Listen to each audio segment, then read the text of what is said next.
Everybody.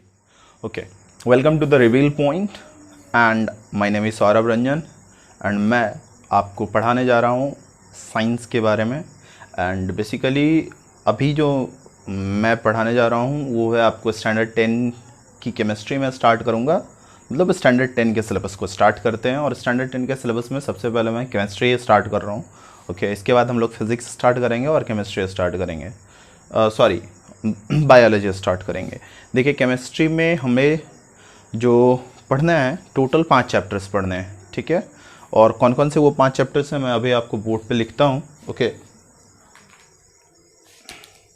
देखो हमारे पास जो बेसिकली हमारा जो साइंस का सिलेबस है, ओके, तो साइंस में बेसिकली अभी हम डिस्कस करने जा रहे हैं कि केमिस्ट्री में हमें क्या क्या पढ़ना है। देखो, केमिस्ट्री में हमें टोटल 5 चैप्टर्स पढ़ने हैं। ओके, दिख रहा होगा आप लोगों को। केमिस्ट्री में सबसे पहला जो चैप्टर पढ़ना है वो है हमारा chemical reactions and equations. Okay, chemical reactions and equations. Okay, उसके बाद हमें पढ़ना है सेकेंड चैप्टर है हमारा एसिड्स, बेसिस एंड सॉल्ट्स। उसके बाद हमारा थर्ड चैप्टर है मेटल्स एंड नॉन मेटल्स। और फिर हम पढ़ेंगे फोर्थ चैप्टर है हमारा compounds of carbon, carbon and its compound या compounds of carbon, carbon and its compounds. And सबसे जो आखिरी चैप्टर हमें पढ़ना है वो है periodic classification of elements, periodic classification of elements. Okay, तो ये टोटल हमें 5 चैप्टर्स पढ़ने हैं। देखो, यदि केमिस्ट्री की बात करते हैं कि वेटेज, ओके, एग्जाम में जो हमारे 80 मार्क्स का जो पेपर होता है, जो थियरी पेपर होता है, ओके, आप सबको पता है कि साइंस में जो है हमारा अभी जो टर्म है उस साइंस में बेसिकली आपका जो 80 जो होता है वो थियरी पोर्शन होता है। ओके, जबकि जो 20 मार्क्स हो जाते हैं वो हमारा आपको प्रैक्टिकल्स में लिया जाता है, प्रैक्टिकल्स का, ठीक है। और एक्चुअली ये 20 मार्क्स कंप्लीटली प्रैक्टिकल्स नहीं होता है। इसमें 5 मार्क्स मिलते हैं आपको नोटबुक पर, 5 मार्क्स मिलता है आपको आपका जो पीरियोडिक टेस्ट होता है उस पर मिलेगा आपको 5 मार्क्स, 5 मार्क्स आपका पीरियोडिक टेस्ट पर। उसके बाद जो 10 मार्क्स होता है वो आपका सब्जेक्ट इनरिचमेंट, जिसमें प्रैक्टिकल्स वगैरह, प्रोजेक्ट्स वगैरह बनाना, ये सारी चीज़ें आ जाती हैं। तो ये हमारा थियरी एंड प्रैक्टिकल्स है। ओके, तो देखो इस थियरी में जो 80 की जो है, 80 में यदि देखा जाए तो ऑलमोस्ट ये कुछ इस तरह से रहता है हमारा जो, ओके, कभी एक नंबर आगे पीछे होता रहता है। फिजिक्स जो है ऑलमोस्ट वही 27, 26, 27। ओके, और हमारा जो केमिस्ट्री हो जाता है वो भी 26, 27। और जो हमारा बायोलॉजी हो जाएगा, बायोलॉजी हमारा ओके इसी रेंज में रहता है, आपको 26, 27 ये रहता है। लगभग सारे का रेंज है, एक नंबर इधर या एक नंबर उधर जाएगा, ठीक है। तो हो जाता है हमारा पूरा का पूरा टोटल। तो ये हमारा परसेंटेज वाइज था। अब देखो यहाँ पर हम लोग, तो ये 5 चैप्टर्स हमें पढ़ना है। अब देखो इन 5 चैप्टर्स में हमारा जो पहला चैप्टर है, ओके, यानी कि जो केमिकल रिएक्शंस एंड इक्वेशंस है, वैसे तो ये 10th में डिस्कस कर भी सकते हैं, नहीं भी कर सकते हैं, लेकिन मैं डिस्कस कर देता हूँ। ओके, देखो हम लोग का ये जो चैप्टर है केमिकल रिएक्शंस एंड इक्वेशंस, ये बेसिकली आ जाता है आपको फिजिकल केमिस्ट्री का। इसमें कुछ पार्ट्स ऐसे होंगे जो फिजिकल केमिस्ट्री के अंडर आएंगे और कुछ पार्ट्स हमारे आ जाएंगे इनऑर्गेनिक केमिस्ट्री के अंडर। जबकि एसिड्स, बेसिस एंड सॉल्ट्स की बात करें और मेटल्स एंड नॉन मेटल्स, ये बिल्कुल ही इनऑर्गेनिक केमिस्ट्री में पढ़ना है। अब आपका क्वेश्चन हो सकता है कि सर इनऑर्गेनिक केमिस्ट्री क्या होता है, फिजिकल केमिस्ट्री क्या होता है। तो देखो इसके बारे में भी हम डिस्कस करेंगे। फिलहाल अभी जस्ट डिस्कस करेंगे। फिलहाल अभी पार्ट्स बता दे रहे हैं कि कौन कौन सी चीज़ें हैं। देखो, ऑर्गेनिक केमिस्ट्री तुम लोगों ने अपने सीनियर्स, घर में भैया दीदी जो भी होंगे या बहुत सारे टीचर्स बोलते हैं कि ये ऑर्गेनिक है, ये ऑर्गेनिक है, ठीक है। तो हमारा ऑर्गेनिक की जो स्टार्टिंग होती है, ऑर्गेनिक हमारा जो है 11th-12th में आप साइंस स्ट्रीम में जाओगे तो organic chemistry is quite important. ये हमारे लिए काफ़ी ज़्यादा इंपॉर्टेंट होता है, चाहे वो आप नॉर्मल बोर्ड्स के एग्जाम्स दीजिए या फिर आप किसी इंजीनियरिंग जैसे कि जी की एग्जामिनेशन दीजिए, या कोई स्टेट बोर्ड इंजीनियरिंग एग्जामिनेशन दीजिए, या फिर आप नेट की एग्जामिनेशन दीजिए, कोई सा भी एग्जामिनेशन दीजिएगा, organic chemistry plays a very critical role okay in securing marks. Okay, तो हमारा जो केमिस्ट्री का जो स्टार्ट हो जाता है, मतलब एबीसीडी जो ऑर्गेनिक केमिस्ट्री की स्टार्ट होती है यहाँ चैप्टर नंबर 4 से, जिसका नाम है कार्बोहाइड्रेट्स कंपाउंड। और ये जो हमारा सबसे आखिर का चैप्टर है ये आता है आपको इनऑर्गेनिक केमिस्ट्री में। ओके, तो ये टोटल आपको 5 चैप्टर्स हैं। अब थोड़ा सा मैं ये तो हो गया कि हमें क्या पढ़ना है, कितना थियरी में, कितना प्रैक्टिकल्स में, ये सारी चीज़ें। अभी फिलहाल मैं डिस्कस कर लेता हूँ थोड़ा शॉर्ट में कि केमिस्ट्री क्या है और केमिस्ट्री में के कौन कौन से ब्रांचेज होते हैं और उसकी क्या इंपॉर्टेंस है हमारे डे टू डे लाइफ में। तो इसको वाइप करते हैं। यदि किसी को कुछ लिखना है तो आपको 2 मिनट का टाइम है, फिलहाल लिख लीजिए। तब तक हम लोग स्टार्ट करते हैं कि केमिस्ट्री क्या है। देखो, आप लोगों ने स्टैंडर्ड 9th में पढ़ा होगा मैटर के बारे में। ओके, चैप्टर नंबर 1 आपने मैटर पढ़ा था, चैप्टर नंबर 2 आपने इज मैटर अराउंड अस पढ़ा था, चैप्टर नंबर 3 आपने एटम्स एंड मॉलिक्यूल्स पढ़ा था, और 4th चैप्टर आपने स्ट्रक्चर ऑफ एटम पढ़ा था। स्टैंडर्ड 9th की जो आपने चारों चैप्टर्स पढ़ी थी केमिस्ट्री में, यानी कि matter in our surroundings, is matter around us, pure, atoms and molecules and structure of atom, ये जो चारों चैप्टर्स हैं ये आपको इनऑर्गेनिक केमिस्ट्री के ये फिजिकल केमिस्ट्री में आपको पढ़ना होता है। ठीक है, तो आप लोगों ने ऑलरेडी पढ़ा होगा।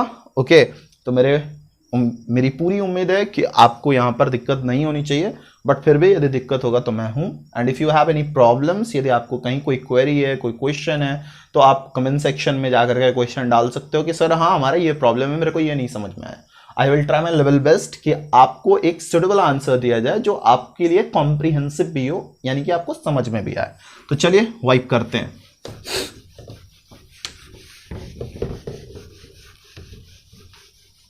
चलो, तो बेसिकली हम स्टार्ट करने जा रहे हैं कि केमिस्ट्री क्या है। देखो, हिंदी में आप लोग, वैसे तो हम लोग इंग्लिश मीडियम के स्टूडेंट, इंग्लिश मीडियम यानी कि सीबीएसई से हम लोग पढ़ रहे हैं, तो यूजुअली इंग्लिश मीडियम ही हम लोग प्रेफर करते हैं।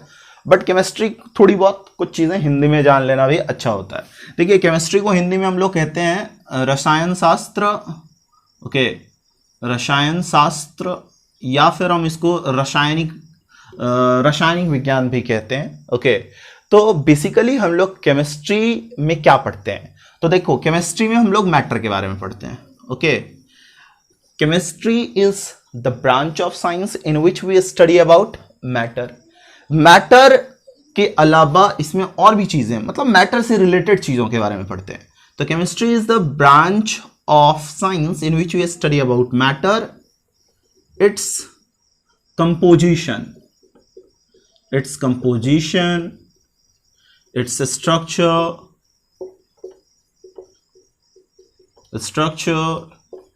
its properties,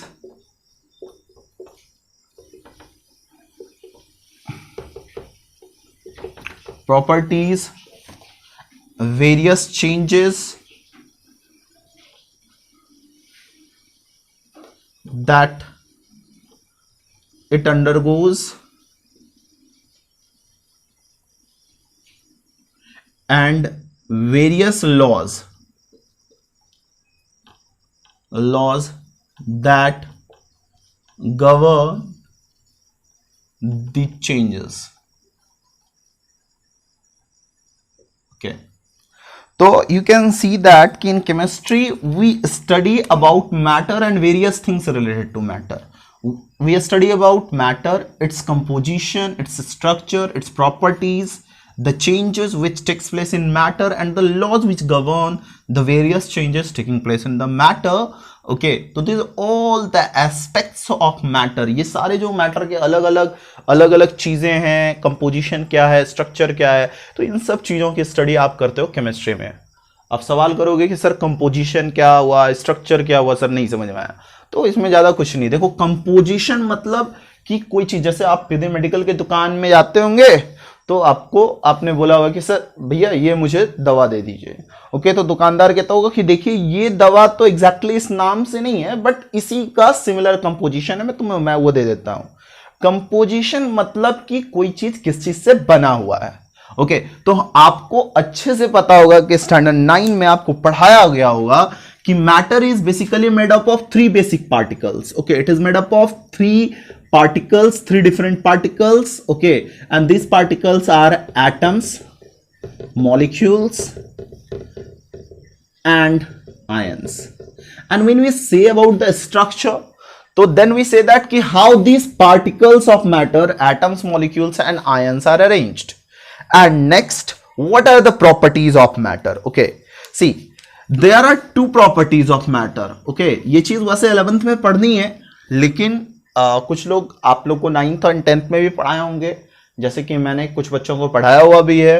ओके, कि there are 2 different properties of matter. Okay, या 2 types of properties of matter. The one is physical properties, the another one is chemical properties. Now question arises कि what are physical properties and what are chemical properties of matter? Simple. See, if you have to measure the length or the breadth or the area or the mass of this board, you do not need to what? Change this board into something new.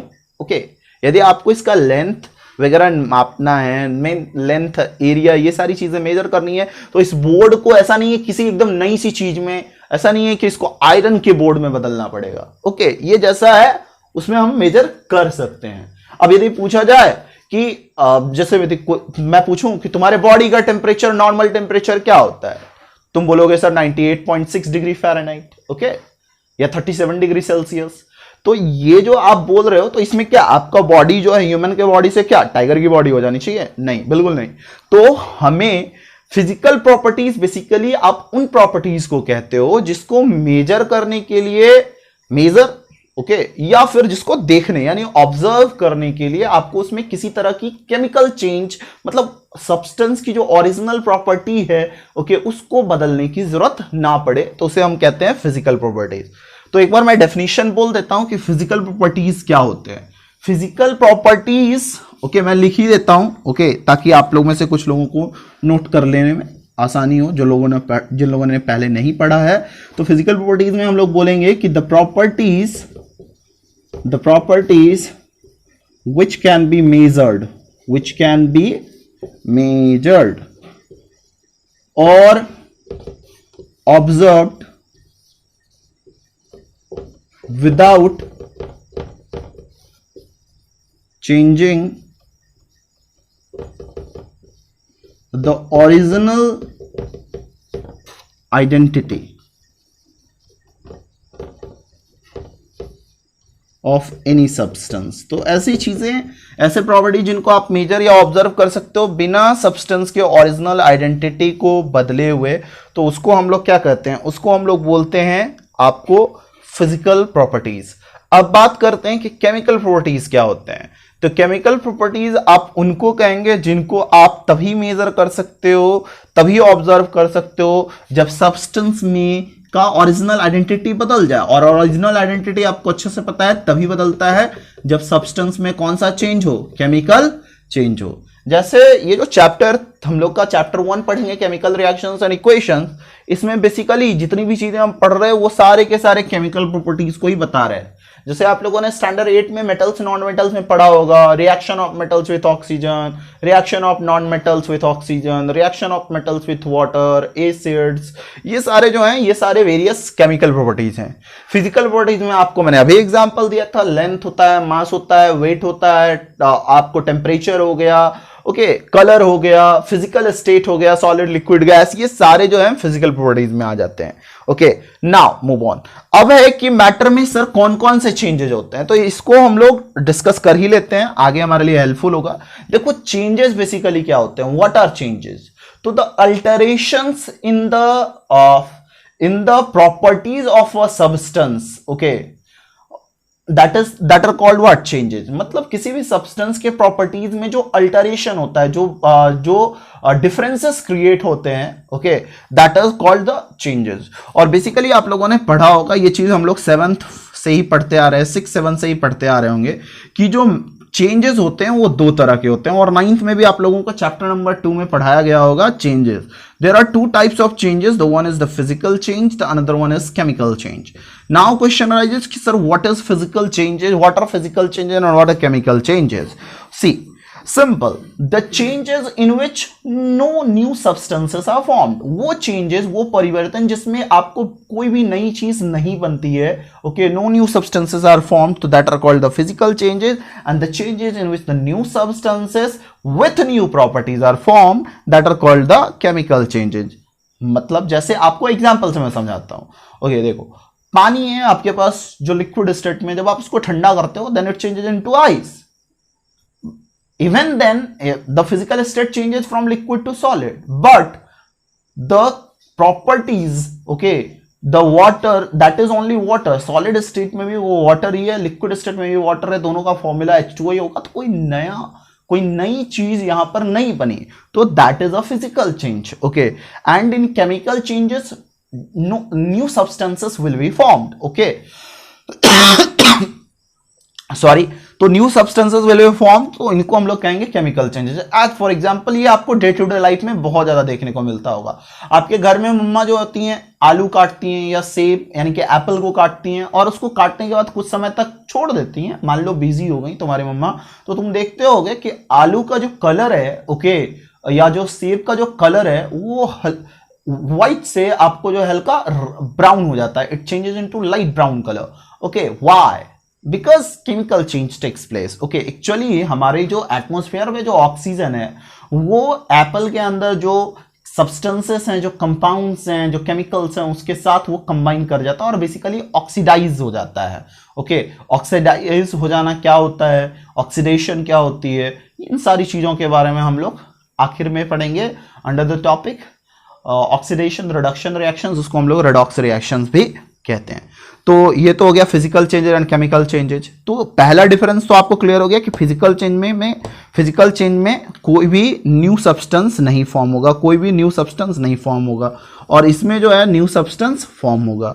एक और चीज, physical changes जो होते हैं वो usually आपको temporary होते हैं. यूजुअली सामान्यतः मैं कह रहा हूं, हमेशा जरूरी नहीं है कि हम मतलब ऐसा ही होगा. ओके, सामान्यतः यूजुअली टेम्पररी होते हैं, बट जबकि केमिकल चेंजेस यूजुअली क्या होते हैं, परमानेंट. एक बार हो गया तो हो गया.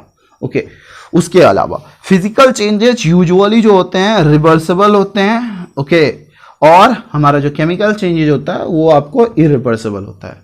एक और चीज, फिजिकल चेंजेस में आपको यूजुअली एनर्जी ना ही तो एब्जॉर्ब होती है ना ही तो प्रोड्यूस होती है. It means energy is neither absorbed nor produced in what physical changes, but in chemical changes energy is most of the times energy is either absorbed और इट इज प्रोड्यूस्ड. एनर्जी या तो absorb हो रही होगी या तो produce हो रही होगी, इवॉल्व हो रही होगी. ओके, तो these are some of the common differences between physical changes and chemical changes. मैं यहाँ physical changes में कुछ exceptions बता देता हूँ, जैसे कि कुछ irreversible भी होते हैं. ओके, मतलब कुछ physical changes irreversible होते हैं. Okay, as for example, if you have a glass beaker, okay, if you have a beaker made of glass, okay, and suddenly, okay, it falls down on the ground from your hand. Okay, it will break down into the pieces. And after that, okay, you cannot bring the original glass beaker. Okay, doesn't matter कि आप फेविक्विक इस्तेमाल करो या कोई सी भी adhesive use करो, आप फिर से उस ग्लास के जो टूटे हुए टुकड़े हैं आप उसको वापस से जोड़ करके ओरिजिनल ग्लास बीकर नहीं बना सकते हो. एक और एग्जांपल जो हमारे डे टू डे लाइफ में बहुत इजीली समझ में आता है, और किचन में आपको ये एग्जांपल मिल जाएगा. आपकी मम्मी या हमारी मम्मा, ओके, जब सब्जी को काटती हैं यानी कि वेजिटेबल्स को कट करती हैं, ओके, तो वो एक फिजिकल चेंज है. ठीक है, बट जब हमारी मदर, ओके, उस वेजिटेबल को कुक कर देती हैं, उसको पका देती हैं, तो then that is a chemical change. तो ये मेरे हिसाब से आपको कहीं कोई अब दिक्कत नहीं होना चाहिए फिजिकल एंड केमिकल चेंजेस में. और देखो, बेसिकली इन्हीं केमिकल चेंजेस को हम लोग केमिकल रिएक्शंस कहते हैं या सिंपली रिएक्शंस कहते हैं, जिसके बारे में हम लोग को पूरा चैप्टर 1 में उसी के बारे में पढ़ना है. तो इसके बारे में तो पूरा का पूरा चैप्टर ही है, तो आगे देखेंगे। अब आ जाते हैं कि what are the various laws that govern this changes. Okay, देखो ये जो वेरियस लॉज होते हैं जो मैटर में होने वाले चेंजेस को गवर्न करते हैं, इनको हम लोग लॉज ऑफ केमिकल कॉम्बिनेशन कहते हैं। और जो टोटल जो लॉज ऑफ केमिकल कॉम्बिनेशन है वो टोटल 5 है। ओके, अभी परहैप्स मेरे हिसाब से अपडेट हो गया है तो 6 भी होगा, लेकिन मुझे फिलहाल अभी 5 मुझे याद है फिलहाल, तो मैं आपको 5 के बारे में बता दे रहा हूं। ओके, फर्स्ट है आपको law of conservation of mass, okay, जिसको law of conservation of matter भी कहते हैं। दूसरा हो जाता है हमारा लॉ ऑफ डेफिनेट प्रोपोर्शन या law of constant proportion. Okay, तीसरा हो जाता है हमारा law of definite multiple proportion, और फोर्थ हो जाता है law of reciprocals, and the fifth is Gay Lussac's law. अब इन पांचों में आपको जो लास्ट के 2 थे, यानी कि गेलो-साइक्स लॉ और लॉ ऑफ रेसिप्रोकल्स, ये आपको नहीं पढ़ाया गया होगा और ना ही मैं अभी आपको बताऊंगा इसके बारे में। इसके बारे में आप 11th में जब जाओगे तो चैप्टर है, सबसे पहला चैप्टर आपको 11th के केमिस्ट्री में पढ़ना पड़ेगा, some basic concepts of chemistry, तो वहां पर आपको इसके बारे में डिस्कस किया जाएगा। फिलहाल जो बच गया अब 3 लॉज और केमिकल कॉम्बिनेशन के, और इन 3 लॉज में से 2 कंप्लीटली एक्सप्लेन किया गया है आपको स्टैंडर्ड 9th के chapter number 3 atoms and molecules में। सबसे पहला चैप्टर मतलब जो लॉ आपने पढ़ा होगा, law of conservation of mass या law of conservation of matter, जो बेसिकली एंटोन लावोजियर के द्वारा दिया गया था 1774 में, जिसमें उन्होंने कहा था कि matter can neither be created nor be destroyed. Okay, यानी कि मैटर और आप कह सकते हो कि मास जो है ना आप उसको क्रिएट कर सकते हो ना डिस्ट्रॉय कर सकते हो। ओके, यानी कि मैटर इनडिस्ट्रक्टिबल है, आप उसको बर्बाद नहीं कर सकते हो, और ना ही वो कंस्ट्रक्टेबल है, ना ही आप उसको कंस्ट्रक्ट कर सकते हो। तो इसको हम लोग दूसरे वर्ड्स में कहते हैं कि total mass of reactants is equals to total mass of products. ये चीज आप लोगों ने पढ़ा होगा, तो मेरे हिसाब से अभी हम एक्सप्लेन नहीं करेंगे अब इससे ज्यादा, और आगे हम लोग जब पढ़ेंगे केमिकल रिएक्शंस एंड इक्वेशंस तो एक बार वहां पर भी फिर से इसकी चर्चा करूंगा, लॉ ऑफ कंजर्वेशन ऑफ मास की। दूसरा होता है हमारा लॉ ऑफ कांस्टेंट प्रोपोर्शन या लॉ ऑफ डेफिनेट प्रोपोर्शंस। ये दिया गया था जोसेफ प्रॉस्ट के द्वारा। ओके, तो जोसेफ प्रॉस्ट ने इस लॉ में कहा कि जो कंपाउंड होता है, कोई भी एक कंपाउंड जो होता है वो हमेशा खास एलिमेंट्स मतलब डेफिनेट एलिमेंट्स के कॉम्बिनेशन से भी बनेगा, वो भी फिक्स्ड रेशियो में by mass. Okay, it means जैसे एज फॉर एग्जाम्पल यदि आप मान लो वाटर है, H2O है। ओके, वाटर का फॉर्मूला आप सबको पता है, H2O है। तो हमारा जो वाटर है वो हमेशा और हमेशा बनता है 2 एलिमेंट्स, हाइड्रोजन से एंड ऑक्सीजन से। ओके, हाइड्रोजन एंड ऑक्सीजन के अलावा किसी और एलिमेंट को मिला करके आप वाटर नहीं बना सकते। ओके, तो the compound water will always be formed by the combination of hydrogen and oxygen, okay, when they will combine in the ratio of what 1:8 by mass, 1:8 by mass। अब आप लोगों में से कुछ बच्चों को शायद नहीं समझ में आया होगा, तो आपको मैं एक्सप्लेन भी कर देता हूं यहां पर थोड़ा सा। देखो, हाइड्रोजन का आप लोगों ने स्टैंडर्ड 8 और 9th में पढ़ा होगा कि हाइड्रोजन का जो रिलेटिव एटॉमिक मास होता है वो होता है 1U, जब ऑक्सीजन का रिलेटिव एटॉमिक मास होता है 16U। ओके, अब जरा देखो तुम कि वाटर में 2 आपको एटम्स हैं हाइड्रोजन के और 1 एटम है ऑक्सीजन का, तो 2H/1O। Okay, it is 1O, 2 hydrogen atoms by mass of 2 hydrogen atoms by mass of 1 oxygen atom. 2 hydrogen atoms मतलब 2 into what 1U, और यहां पर हो जाएगा 1 into 16U, तो इट इज 2U/16U, एंड इसको जब हम लोग करेंगे तो 1/8, तो ये आ जाता है हमारा रेशियो 1:8। तो आप वाटर, चाहे वो विराट कोहली की 600 रुपए लीटर वाली वाटर हो या हमारे गरीब जो लोग पीते हैं, ओके, किनारे में फ्री ऑफ कॉस्ट में जो वाटर आती है, सब में वाटर का फॉर्मूला आपको हमेशा 1:8 ही होगा। डजंट मैटर कि वो वाटर कहां से ऑब्टेन किया गया है। ओके, तो ये था हमारा केमिस्ट्री का डेफिनेशन और उसके रिलेटेड कुछ चीजें। अब बात कर लेते हैं कि केमिस्ट्री के ब्रांचेज की। तो देखो, पर्टिकुलरली जो 11th तक में आपको जो 3 मेन ब्रांचेज आप लोग सुनते भी होंगे आपने सीनियर से या अपने टीचर से, 3 जो सबसे जो मेन इंपॉर्टेंट ब्रांचेज इसके बारे में आपको पढ़ना है। ओके, अभी तो नहीं, ओके, अभी तो डायरेक्ट चैप्टर वाइज हम लोग पढ़ते जाएंगे कि हाँ चैप्टर 1, चैप्टर 2, चैप्टर 3 पढ़ लेना है। ओके, बट आप जब 11th में जाओगे तो ये काफी ज्यादा इंपॉर्टेंट हो जाता है, केमिस्ट्री का क्लासिफिकेशन हो जाता है कि हाँ आपको ये फिजिकल केमिस्ट्री है, ये इनऑर्गेनिक केमिस्ट्री है, ये ऑर्गेनिक केमिस्ट्री है। तो ये 3 मेन ब्रांचेज हो जाते हैं, ऑर्गेनिक, इनऑर्गेनिक, फिजिकल। उसके अलावा भी बहुत सारे ब्रांचेज होते हैं, जैसे एनालिटिकल केमिस्ट्री हो गया, ओके, फार्मास्यूटिकल केमिस्ट्री हो गया, एग्रीकल्चरल केमिस्ट्री हो गया, इंडस्ट्रियल केमिस्ट्री हो गया, इन्वायरमेंटल केमिस्ट्री हो गया। तो there are various disciplines of chemistry. Chemistry के बहुत सारे ब्रांचेज हैं, बट यहां पर मैं शॉर्ट में आपको 3 जो सबसे जो आपको रेनाउंडेड हैं या जो सबसे कॉमन जो 3 ब्रांचेज हैं, मैं उसकी बात कर लेता हूं। सबसे पहले हम लोग बात करेंगे ऑर्गेनिक केमिस्ट्री की, फिर हम बात करेंगे इनऑर्गेनिक की, और सबसे आखिर में हम लोग बात करेंगे फिजिकल केमिस्ट्री की। तो चलो शुरू करते हैं।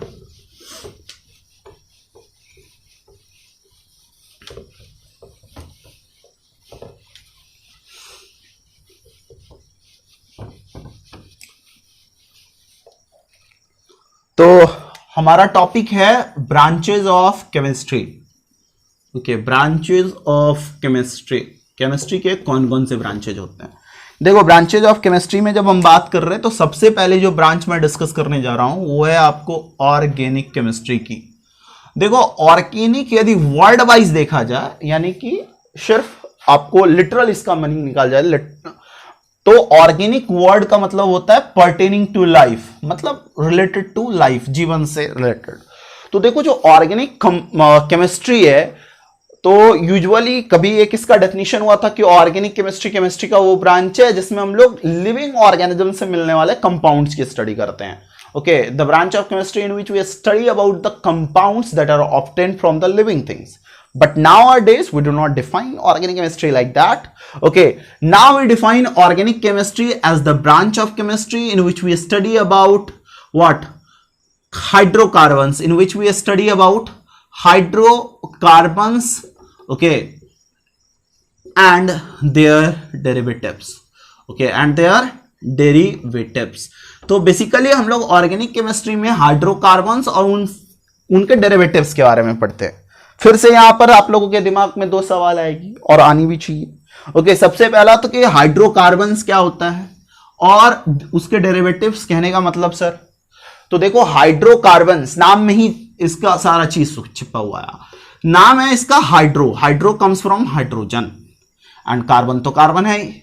तो देखो, बेसिकली जो हम लोग हाइड्रोकार्बन्स कहेंगे कि compounds of carbon and hydrogen, compounds of carbon and hydrogen are called hydrocarbons, and in hydrocarbons से जो आपको केमिकल कंपाउंड्स मिलेगा उनको हम लोग डेरिवेटिव्स ऑफ हाइड्रोकार्बन्स कहेंगे, जिसके बारे में डिटेल में आपको पढ़ना है चैप्टर नंबर 4 में। और बीच बीच में होगा तो मैं कभी कोशिश करूंगा कि इसके बारे में भी थोड़ी सी बात कर ली जाए, हाइड्रोकार्बन्स और उसके डेरिवेटिव्स के बारे में। जहां तक मुझे याद है कुछ बच्चों को 9th में मैंने पढ़ाया भी होगा, तो आप लोग वहां पर भी देख सकते हैं। ओके, तो अब आगे बढ़ते हैं जरा। दूसरा जो इसका एक और डेफिनेशन होता है, आपको ज्यादातर ये डेफिनेशन नहीं मिलता है। ओके, शुरुआत में आप सिंपली कह सकते हैं कि the branch of chemistry in which we study about what? Carbon compounds. इसमें हम लोग कार्बन कंपाउंड्स की स्टडी करते हैं, कार्बन एंड कार्बन के कंपाउंड्स की स्टडी करते हैं।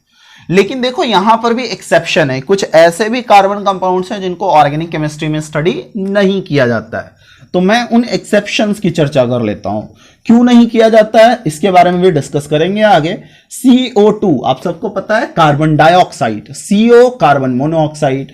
उसके अलावा जितने भी कार्बोनेट्स होते हैं, जितने भी कार्बोनेट्स होते हैं, ओके, जितने भी बाइकार्बोनेट्स होते हैं, ओके, ये सारे के सारे जो हैं, ओके, ये सारे के सारे जो हैं, इंस्टीड की इनमें कार्बन है, but still they are not studied under the roof of organic chemistry. आप इसको ऑर्गेनिक केमिस्ट्री में स्टडी नहीं करते। अब सवाल उठेगा, सर क्यों नहीं करते हैं? सिंपल सी बात है कि इन सारे कंपाउंड्स की जो प्रॉपर्टीज है rest of the organic compound से नहीं मिलती है। ओके, तो इसलिए इनको स्टडी नहीं किया जाएगा। फिर सवाल उठता है कि सर क्या कंपाउंड्स की प्रॉपर्टीज है, तो इसके बारे में हम लोग चैप्टर नंबर 4 में पढ़ेंगे। फिलहाल अभी आप इसको इतना तक ही रखो। देखो, कार्बोनेट्स थोड़ा सा यहां बता देता हूं। देखो, कार्बोनेट्स बेसिकली इसको कई बार मेटल कार्बोनेट्स भी लिखा जाता है। Okay, metal carbonates.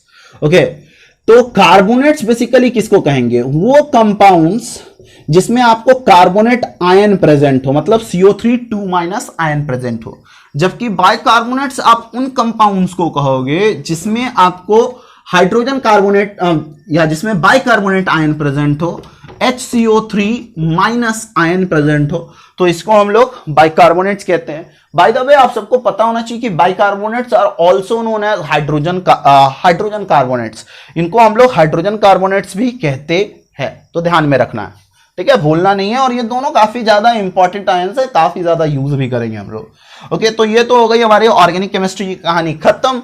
Okay, actually कहानी खत्म नहीं, ये बस ट्रेलर है, आगे पूरी की पूरी मूवी देखनी बाकी है। ओके, तो चैप्टर जब हम लोग चले जाएंगे, चैप्टर 4 पढ़ना स्टार्ट करेंगे टर्म 2 में सितंबर के बाद, ओके, सितंबर मिड सितंबर के बाद, तो वहां पर हम लोग पूरी मूवी देखेंगे ऑर्गेनिक केमिस्ट्री की। चलो फिलहाल इसे वाइप करते हैं, किसी को कुछ लिखना है तो आप 2 मिनट लिख लो। ओके, पॉज करके फिर हम लोग आगे बढ़ेंगे। मेरे हिसाब से हो गया होगा अब तक, तो चलो इसको वाइप करते हैं।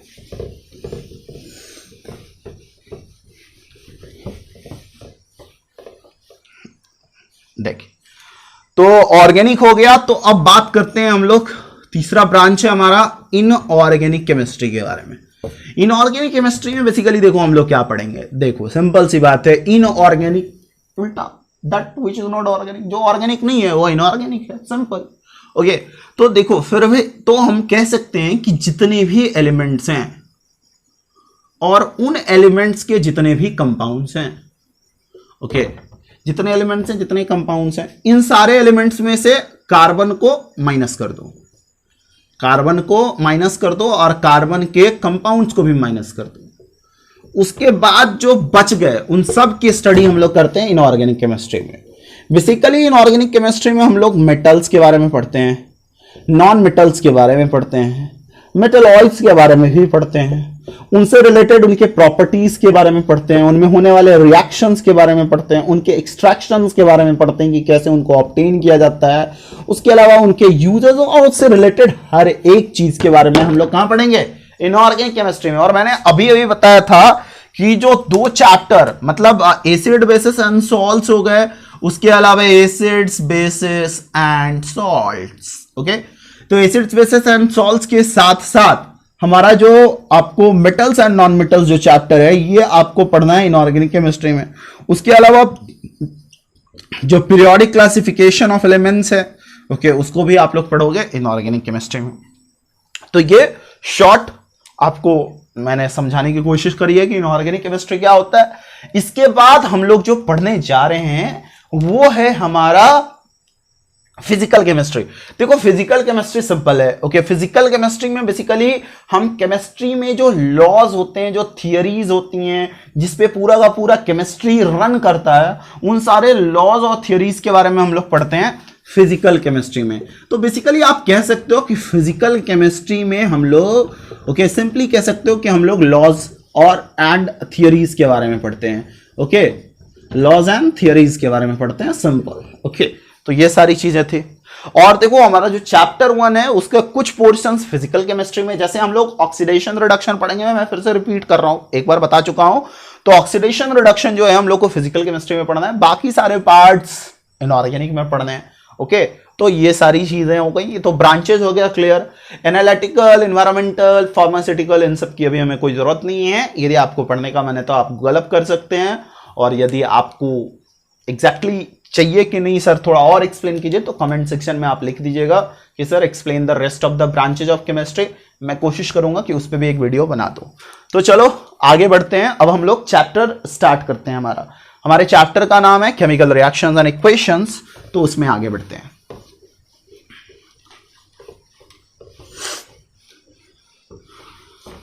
देखो हमें पढ़ना है chemical reactions and equations. Already अभी मैंने बताया था आपको, हमारा टॉपिक है chemical reactions and equations. Okay, इसको देखो हम लोग अभी हम लोगों ने पढ़ा था चेंजेस के बारे में। चेंजेस जिनको हम लोग परिवर्तन भी कहते हैं, चेंज को। चेंज बेसिकली हम लोगों ने देखा था 2 तरह की होती है, एक होती है हमारी फिजिकल और दूसरी होती है हमारी केमिकल। तो अपन को किसके बारे में पढ़ना है? सिर्फ और सिर्फ केमिकल के बारे में पढ़ना है। फिजिकल बता ही दिया, जिसमें कुछ नया ना बने, केमिकल जिसमें कुछ नया बने। ओके, फिजिकल में फिजिकल यूजुअली टेम्पररी होता है, केमिकल भैया परमानेंट है, टिक गए तो टिक गए, फेविकॉल की चोट है। ओके, और आगे यदि बात करें तीसरे में, तो फिजिकल केमिस्ट्री फिजिकल जो चेंज होता है वो यूजुअली रिवर्सिबल होता है, जबकि केमिकल चेंजेस यूजुअली इरिवर्सिबल होते हैं।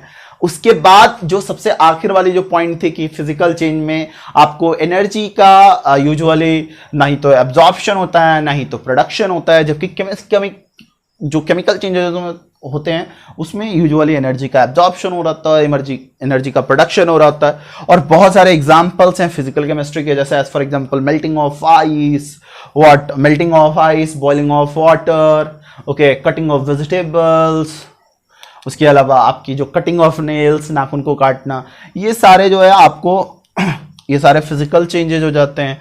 ओके, केमिकल चेंजेस में या फिर स्ट्रेचिंग ऑफ रबर, अब मान लो कि ये ऐसे रखा हुआ है, इसको ऐसे कर दिए, ये फिजिकल चेंज है, इसका लेंथ बढ़ गया, but it is a physical change.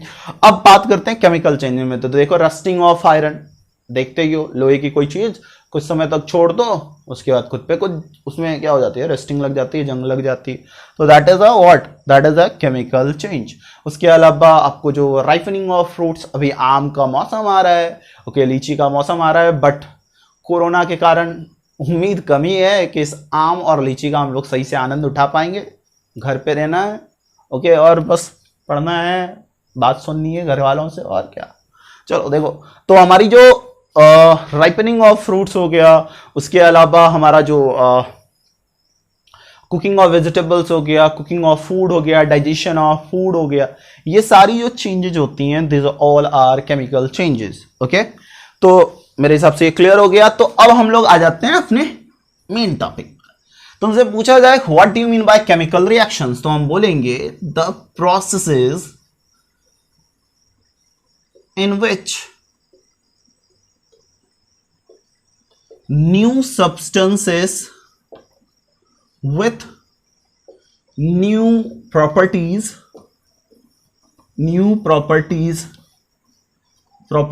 are formed।